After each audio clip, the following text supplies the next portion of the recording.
Good evening, ladies and gentlemen, BestInSlot here with our second species profile of the night. Yes, the Ankylodocus one was actually meant to go up yesterday. Oops. Frontier have released a profile for the second hybrid of the Secrets of Dr. Wu DLC due out next week, the Stegoceratops. Here it is. Extracting hybrid profile. Stegoceratops. An InGen hybrid, combining the differing defensive capabilities of the Stegosaurus and the Triceratops.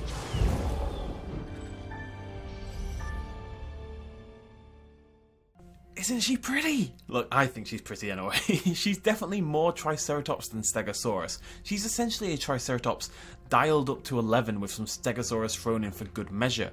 But still, even as somebody who isn't really that convinced by hybrids, I'm a big fan of how this one looks. She's no longer a Triceratops for one, now that she's grown two bonus mini horns to go alongside those incredibly excessive regular ones, which again I actually quite like. And whereas I felt the spikes on the back of the Ankylodocus were a little bit too much, I actually really like the ones ascending up the frill of the Stegoceratops here. She does still sort of feel like two creatures smashed together, particularly with how much those Stegosaurus plates stick out on the back, rather than the wholly new creatures that the Indoraptor and the Indominus Rex both sort of felt like. But the spikes on the tail, at least I would say, feel like a pretty natural extension of the dinosaur and don't stick out quite as much. And overall, she still looks substantially better than the one presented in Jurassic World the game. It could be a lot worse, folks. As a quick aside, I really love the skin as well. Even this default skin, you know, who knows what else it'll look like with the others. The combination of dark greys and warm browns, as I've mentioned before, really does a lot for me. Triceratops at the moment, the regular Triceratops, my favourite dinosaur, doesn't have the best skins in the game really, and I'm really hoping that this hybrid equivalent is going to right that wrong.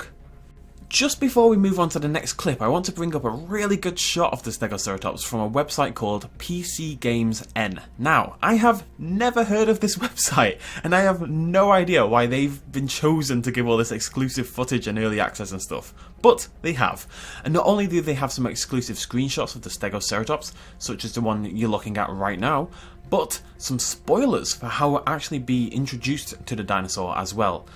There are some minor spoilers coming up, just for a few seconds, be warned, but honestly minor is pushing it, they're barely spoilers at all. I'm going to link the article down below, but what they say is that basically we'll be tasked with making our Stegoceratops, for the first time, that makes sense, for Dr. Wu, then making a second one with a tougher hide, increasing the defense stat, I assume, before pitting that new one against the Ceratosaurus. It also says that the Stegoceratops makes the Ceratosaurus look small in comparison, which is pretty easy to believe because this thing is massive, humongous. Just look at it. We get a great shot of it here of it squaring up to a Tyrannosaurus Rex, and whilst it's definitely standing tall and it's up on the high ground as opposed to the lower down and sort of squatting Rex, bearing in mind this Rex has also been reduced in size fairly recently, it's still clearly a near match for it in bulk if nothing else. When it presses forward during that call it makes, you can see that one of the horns, and they are massive, is essentially as long as both the head and neck of the T-Rex combined, and I'm pretty confident in saying that the Stegoceratops is going to have a fairly large size increase over its constituent dinosaurs. Perhaps we are now looking at the new strongest herbivore in the entire game. Between its size, its huge horns, the back plates, the Thagomizer, and general beefiness, I definitely wouldn't be surprised if it's got one of the highest defense stats at the very least. The second clip tells us basically nothing, if we're honest. It's just a nice look at the dinosaur.